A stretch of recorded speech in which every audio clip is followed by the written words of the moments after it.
오늘 우리에게 주신 하나님의 말씀 역대상 18장 1절부터 17절까지 말씀입니다. 역대상 18장 1절부터 17절까지 말씀. 이제 봉독하겠습니다. 하나님의 말씀 경청하십시오. 그 뒤에 다윗이 블레셋 사람을 쳐서 그들을 굴복시켰다. 그래서 그는 블레셋 사람의 손에서 가드와 그 주변 마을을 빼앗았다. 다윗이 또 모압을 치니 모압 사람들이 다윗의 종이 되어 그에게 조공을 바쳤다. 소바왕 하닷 에셀이 유브라테스 강 쪽으로 가서 그의 세력을 굳히려 할 때에 다윗이 하맛까지 가면서 그를 무찔렀다. 다윗은 그에게서 병거 1000대를 빼앗고 기마병 7000명과 보병 2만 명을 포로로 사로잡았다. 다윗은 또 병거를 끄는 말 가운데서도 백필만 남겨놓고 나머지는 모조리 다리의 힘줄을 끊어버렸다. 다마스쿠스의 시리아 사람들이 소바왕 하닷 에셀을 도우려고 군대를 보내자 다윗은 시리아 사람 2만 2천 명을 쳐 죽였다. 그리고 다윗은 시리아의 다마스커스에 주둔군을 두니 시리아도 다윗의 종이 되어 그에게 조공을 바쳤다. 다윗이 어느 곳으로 출전하든지 주님께서 그에게 승리를 안겨주셨다. 그때 다윗은 하다데셀의 신하들이 가지고 있던 금방패를 다 빼앗아서 예루살렘으로 가져왔다. 또 다윗은 하다데셀의 두 성읍 디브핫과 군에서는 노쇠를 아주 많이 빼앗아 왔다. 이것으로 솔로몬이 바다 모양의 물통과 기둥과 놋그릇을 만들었다. 하맛 왕 도이는 다윗이 소바왕 하다데셀의 온 군대를 쳐서 이겼다는 소식을 들었다. 그는 자기의 아들 요람을 다윗에게 보내어 무난하게 하고 다윗이 하다데셀과 싸워서 이긴 것을 축하하게 하였다. 하다데셀은 도이와 서로 싸우는 사이였다. 요람은 금과 은과 놋으로 만든 물건들을 가져왔다. 다윗 왕은 이것들도 따로 구별하여 에돔, 모압, 암몬 사람, 블레셋 사람, 아말렉 등 여러 민족에게서 가져온 은금과 함께 주님께 구별하여 바쳤다. 스루의 아들 아비새가 소금 골짜기에서 에돔 사람 18,000명을 쳐 죽이고 에돔의 주둔군을 두었다. 마침내 온 에돔 사람이 다윗의 종이 되었다. 다윗이 어느 곳으로 출전하든지 주님께서 그에게 승리를 안겨주셨다. 다윗이 왕이 되어서 이렇게 온 이스라엘을 다스릴 때에 그는 언제나 자기의 백성 모두를 공평하고 의로운 법으로 다스렸다. 스루야의 아들 요압은 군사령관이 되고 아힐루스의 아들 여호사밧은 역사 기록관이 되고 아히두베의 아들 사독과 아비아달의 아들 아히멜렉은 제사장이 되고 사워사는 서기관이 되고 여호야다의 아들 브나야는 그레스 사람과 블레스 사람의 지휘관이 되었다. 다윗의 아들들은 왕을 모시는 대신이 되었다. 아멘. 쓸 수 있는 사람, 도저히 쓸 수 없는 사람이란 제목으로 하나님의 말씀 선포하겠습니다. 우리말 속담 중에 개똥도 약에 쓸 수 있다, 그런 말이 있죠. 이 말은 가장 천해 보이는 것도, 가장 쓸모없어 보이는 것도 쓸 수 있다, 그런 의미일 수도 있겠지만 조금 약간만 틀어서 생각해 보면 개똥만도 못한 건 도저히 쓸 수 없다, 그런 의미도 되겠죠. 자, 목회를 하면서 또 여러 교회를 보면서 저를 포함해서 참 별로인 사람들을 많이 봅니다. 저도 참 별로인 사람입니다. 자, 그런 사람들을 보면서 가끔씩 저 같은 경우는 이제 주변에 미친 영향력이 별로 없는 사람입니다만 참 큰 영향력을 미치는 사람 중에 야, 인품이 어떻게 저거밖에 안 되지? 어떻게 저런 사람을 하나님께서 저렇게 쓰실까? 그런 생각이 드는 사람들을 가끔 만나곤 합니다. 그때 처음에는 되게 생각이 많았어요. 하나님, 뭐예요 저런 사람들? 돌이켜 보니까 하나님께서는 그런 못난 사람, 부족한 사람, 심지어 누군가의 손가락질을 받는 그런 사람도 하나님 나라의 도구로 충분히 사용하신다는 겁니다. 하나님께서 그를 사용하십니다. 자, 그런데 하나님께서 도저히 쓰지 않으시는 사람들도 있습니다. 그가 아무리 능력이 출중하고 돈이 많고 해도 하나님께서 그를 정말 아까 속담에 비추어 말씀드릴 때 개똥만도 못하게 취급하는 사람이 있다는 거예요. 자, 오늘 본문은 다윗이 이제 주변의 여러 민족들을 쳐서 정복하고 주둔군을 두고 그리고 국력이 강화되는 장면을 우리에게 전해주고 있죠. 다윗은 여러 민족들과 싸워서 그들의 전리품을 취하였습니다. 본문 11절 말씀. 다윗 왕이 그것도 여호와께 드리되 에돔과 모압과 암몬 자손과 블레셋 사람들과 아말렉 등 모든 이방 민족에게서 빼앗아 온 은금과 함께하여 드리리니라. 아멘. 다윗은 조공으로 바쳐온 물건뿐만 아니라 전리품으로 취한 것들도 다 구별하여 하나님의 성전을 준비하기 위한 재료로 그렇게 쌓아두었습니다. 오늘 본문 내용은 사무엘하 9장에도 똑같이 나오는 내용인데 사무엘하 9장에는 사무엘하 8장입니다. 죄송합니다. 사무엘하 8장에서는 나오지 않는 이제 사무엘하 8장은 이제 전체적인 승리의 장면을 쭉 기록했다면 오늘 본문은 이렇게 승리해서 얻은 전리품들을 분명히 쓰려고 따로 구분했다는 것을 이야기하고 있습니다. 본문 8절 말씀입니다. 또 하닷에셀의 성읍 디브앗과 군에서 심히 많은 놋을 빼앗았더니 솔로몬이 그것으로 놋대야와 기둥과 놋그릇들을 만들었더라. 아멘. 자, 이 8절이 사무엘하 8장에는 없다는 뜻입니다. 그러니까 오늘 본문 말씀은 다윗이 이스라엘 주변의 민족들을 쳐서 정복하고 그 정복의 성과물들을 지금 여호와의 성전을 위한 준비 재료로서 차곡차곡 쌓아놨다, 이것을 전하고 있는 겁니다.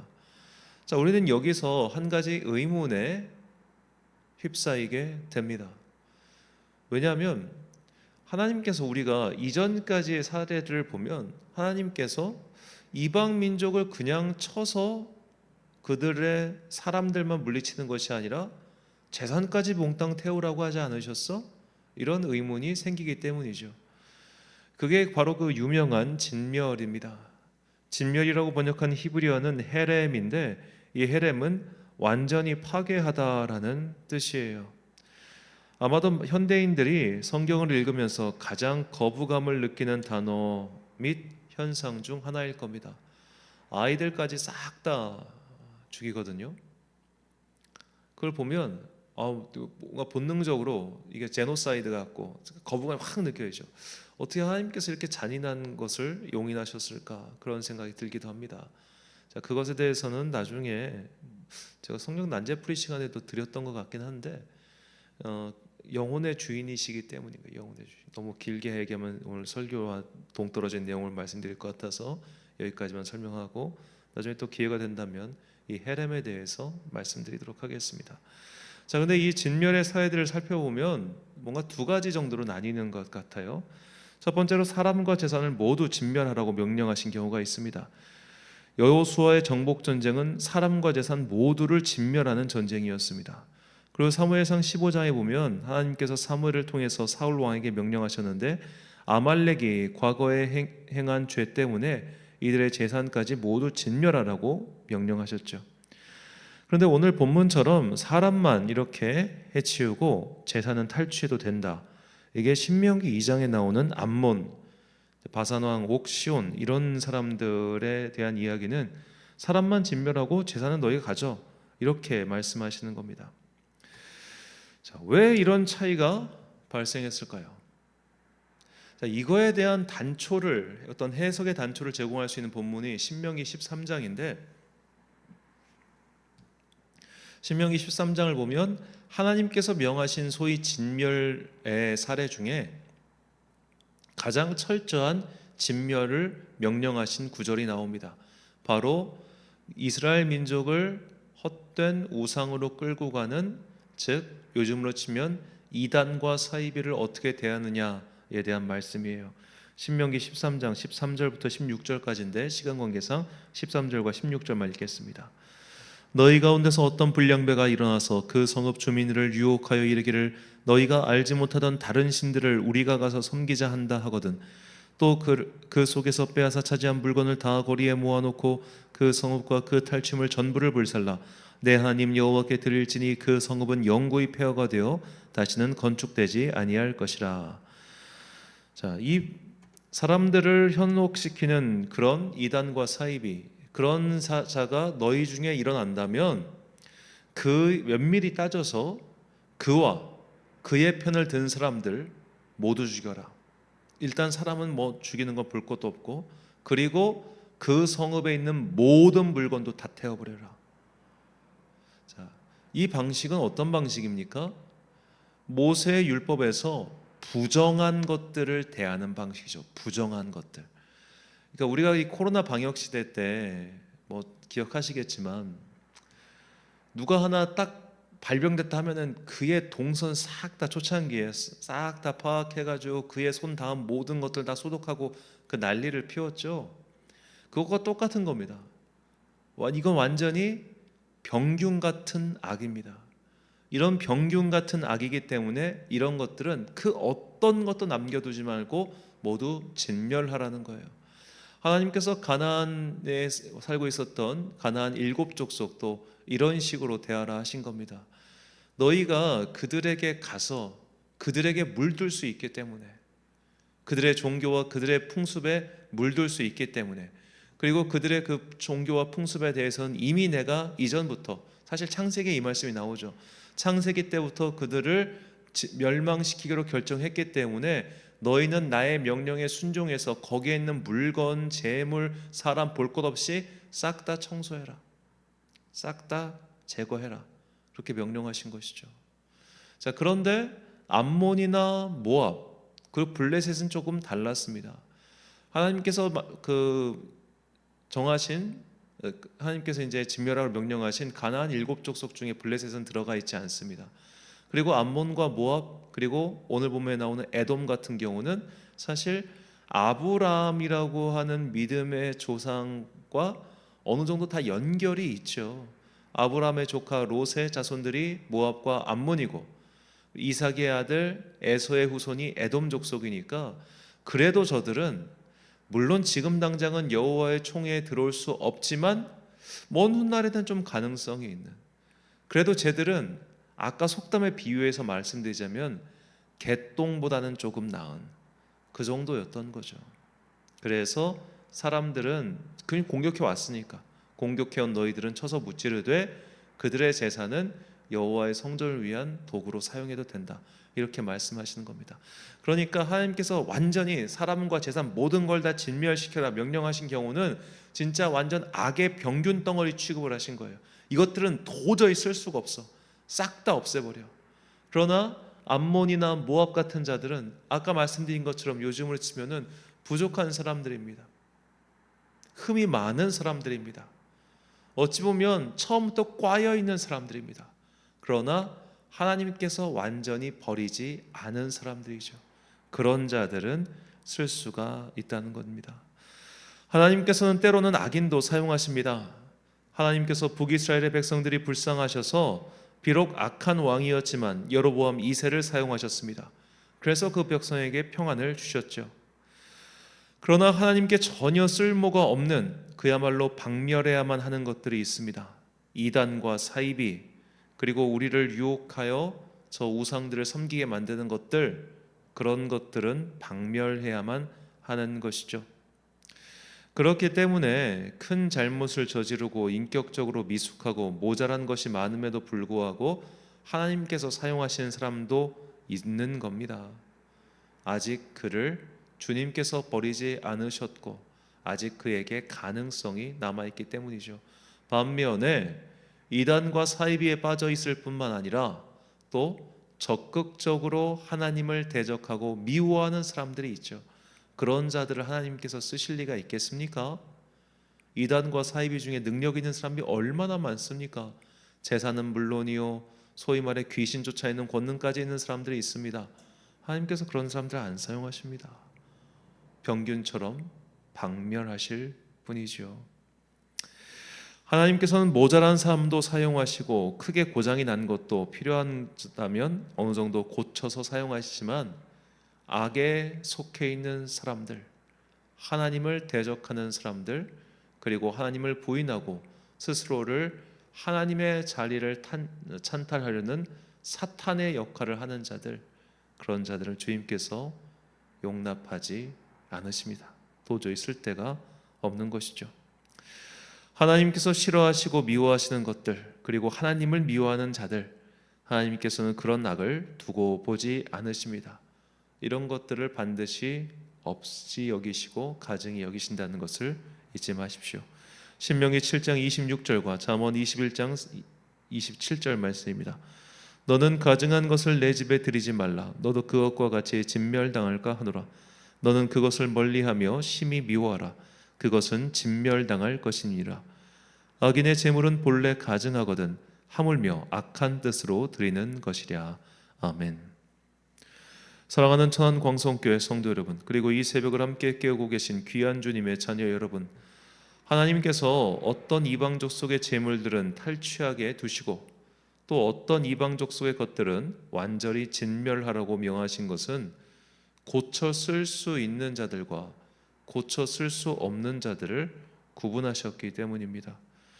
하나님을 미워하고 하나님을 대적하고 복음을 자신의 욕망에 따라 왜곡시키고 다른 이를 구원의 길이 아닌 파멸의 길로 인도하는 이는 하나님께서 고쳐 쓰실 리가 없습니다. 그런 자들은 참 안타깝지만 주변에 있다면 관계를 끊으셔야 합니다. 이단과 사이비에 빠져 있다면, 또 이단과 사이비에 죽은 노릇을 하고 있다면 혈연 관계라 할지라도 그 관계를 끊으십시오. 결국 그들이 당신의 발목을 잡을 겁니다. 반면에 부족하며 실수가 많고 잘못도 많이 했지만 그래도 다시 발버둥을 치는 그 사람, 그래도 구원의 가능성이 아직 남아있는 그런 사람이라면 하나님께서는 그를 진멸시키지는 않으십니다. 마치 아주 많이 타락했지만, 정말 많이 타락했지만 유대 민족에게 다시 기회를 주신 것처럼 그에게 또 기회를 주십니다. 아직 그 사람이 복음의 바깥으로 나가지 않았다면 그를 위해 포기하지 말고 기도하십시오. 그러니까 이단과 사이비에 빠져서 허우적대거나 아니면 정말로 날선 안티 크리스천 운동의 아주 그냥 선봉장에 선 그 정도 위인이 아니라면 그를 포기하지 말고 기도하시라, 이 말입니다. 지금 이렇게 주님 앞에 나와 어떻게든 삶을 교정하려고 한다면은 주님께서는 그를 버리지 않으십니다.